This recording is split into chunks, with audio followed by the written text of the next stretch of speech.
Hello বন্ধুরা, নমস্কার। আজ লক্ষ্মীর কিচেনে বানাবো ডিমের রেসিপি করব। কিভাবে করব তোমরা আমার পাশে থাকো বন্ধুরা, দেখতে থাকো। আমি আমার মতন করেই বানাচ্ছি। এদিকে মগজদানা, শস্য পোস্ত নিয়ে নিচ্ছি, কাঁচা লঙ্কা, পেঁয়াজ, আদা, টমেটো নিয়ে নিচ্ছি। এখন আমি ডিমটাকে বয়েল করে নেব। বয়েলের জন্য আমি গ্যাসের উপরে বসিয়ে দিয়েছি জল দিয়ে। সবগুলি ডিম আমি দিয়ে দিয়েছি। এখন নুন দিয়ে একটু ঢেকে চেপে দেবো বয়েলের জন্য। দিয়ে শস্য পোস্ত আমি গরম জলে ভিজিয়ে নিচ্ছি নরম হবার জন্য। তো নরম হতে দিকে আমি পেঁয়াজ ছুলে নেব। পেঁয়াজও ছুলে নিচ্ছি, আদাও ছুলে নেব। তা আদা বেশি লাগবে না, অল্পই দেব। আলু ছাড়া বানাবো তো, তার জন্য বেশি লাগবে না আদা। তো রসুনও অল্প দেব। তো রসুনও ছুলে নিয়েছি। তো টমেটোও নিয়ে নিয়েছি ঝালের জন্য, কাঁচা লঙ্কাও নিয়ে নিচ্ছি। সব কিছু একবারে কেটে বেছে আমি ধুয়ে নেব।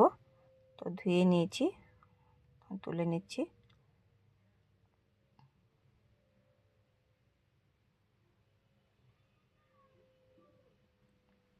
তো টমেটোটা কেটে নিচ্ছি।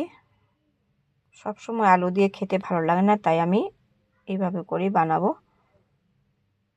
শস্য পোস্ত দিয়ে, পেঁয়াজ, কাঁচা লঙ্কা, টমেটো দিয়ে একদম সিম্পল সাধারণভাবে বানাচ্ছি। তো পেঁয়াজও কেটে নিয়েছি, টমেটোও কেটে নিয়েছি, আদাও আমি কেটে নিচ্ছি। কাটা হয়ে গেছে। এখন আমি বেটে নেব। শস্য পোস্ত ভিজিয়ে রেখেছিলাম, মগজদানা একসাথে আমি বেটে নেব। তো কত সুন্দরভাবে বাটা যাচ্ছে, একদম নরম হয়ে গেছে, যে বাটতে ভালো সুবিধা হচ্ছে। এত শক্ত থাকলে বাটতে অনেক অসুবিধা হয়। তাই গরম জলে ভিজিয়ে রাখবেন, আপনারাও সুন্দরভাবে বাটতে পারবেন। তো বাটা হয়ে গেছে, তুলে নিচ্ছি। দেখুন হয়ে গেছে। তো পেঁয়াজও বেটে নিচ্ছি, আদাও নিয়ে নিচ্ছি বাটার জন্য। একসাথেই বেটে নেব, আদা, কাঁচা লঙ্কা, পেঁয়াজ সব একসাথেই বেটে নেব। তো কাঁচা লঙ্কাও নিয়ে নিচ্ছি। কাঁচা লঙ্কাও অনেক ঝাল আছে, তাই বেশি দেইনি। তো বাটা হয়ে গেছে, তুলে নিচ্ছি।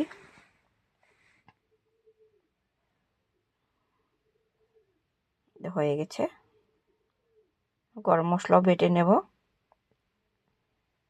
গরম মশলা আমি গরম জলে ভিজিয়ে রেখেছিলাম, যাতে বাটতে সুবিধা হয়। আর শক্ত শক্ত বাটা যায় না। গুঁড়ো মশলা করে রেখেছিলাম, ওগুলো একটু ফুরিয়ে গেছে, তাই এখন গোটা মশলাই বেটে নিয়েছি। তো গোটা মশলা দিলেই খেতে ভালো লাগে, সেন্টটা থাকে। তো বাটা হয়ে গেছে। ডিমও বয়েল হয়ে গেছে। এখন জল ফেলে দেবো, গরম জলটা ফেলে ঠান্ডা জল দিয়ে দেবো। তো ঠান্ডা হলে কী হবে, খোসাটা ছাড়াতে ভালো হবে। খোসাগুলি ছাড়িয়ে নেব এইভাবে করে। তো খোসা ছাড়িয়ে নিয়েছি। তো সবগুলো ছাড়ানো হয়ে গেছে খোসা। একটু একটু কেটে দেব, তেল মশলাগুলো ঢুকবে, খেতে ভালো লাগে। গোটা গোটা থাকলে ঢুকে না তেল মশলা, তাই একটু কেটে দিয়েছি। একটু হলুদ দিয়ে দিয়েছি, একটু নুন দিয়ে দেব, লঙ্কার গুঁড়োও দিয়ে দেব।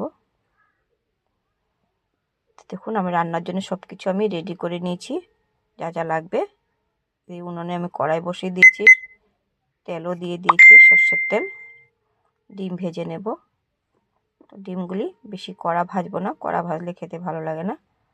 হালকা হালকা ভেজে নেব, নাহলে কী হয়, রাবারের মতন হয়ে যায় বেশি ভাজলে। তাই আমি হালকা ভেজে নিয়েছি। দেখুন আমি ভাজা হয়ে গেছে, তুলে নিচ্ছি। দেখুন এইভাবে করে আমি ভেজে নিয়েছি। তো সেই তেলে আমি পেঁয়াজ কুচি দিয়ে দেবো। তো পেঁয়াজটাকে একটু নেড়ে চেড়ে একটু লালচে লালচে করবো। দিয়ে দিয়েছি আদা, কাঁচা লঙ্কা, পেঁয়াজ বাটা। তো দিয়ে দিয়েছি মশলা, গুঁড়ো মশলা, জিরা, ধনা, লঙ্কার গুঁড়া, মিট মশলা, সবজি মশলা দিয়ে দেব, টমেটোর কুচি। তো ভালো করে আমি মশলাটাকে ভালো করে ভেজে নেব।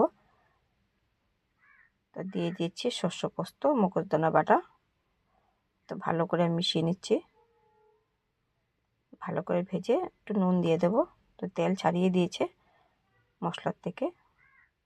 তো নেড়ে চেড়ে জল দিয়ে দেব। তো পরিমাণ মতো জলও দিয়ে দিয়েছি। দেখতে কত সুন্দর হচ্ছে। বেশি ঝোল দেবো না। এখন ডিমও দিয়ে দিয়েছি, যেহেতু গ্রেভি গ্রেভি হবে। তো ডিম দিয়ে আমি একটু নেড়ে চেড়ে কিছুক্ষণ পরে আমি নামিয়ে নেব। তো গরম মশলাও দিয়ে দিয়েছি। সবজিটা হয়ে গেছে, এখন আমি নামিয়ে নেব। দেখুন বন্ধুরা কেমন হয়েছে আমার ডিমের রেসিপি। তোমাদের যদি কারো ভালো লেগে থাকে আমাকে একবার কমেন্ট করে জানিও। ইউটিউব বন্ধুরা আমাকে সাবস্ক্রাইব করে দিও। ফেসবুক ইনস্টাগ্রাম বন্ধুরা আমাকে ফলো করে দিও, কমেন্ট করেও জানিও। আজ এতখানি রইল, বাই বাই।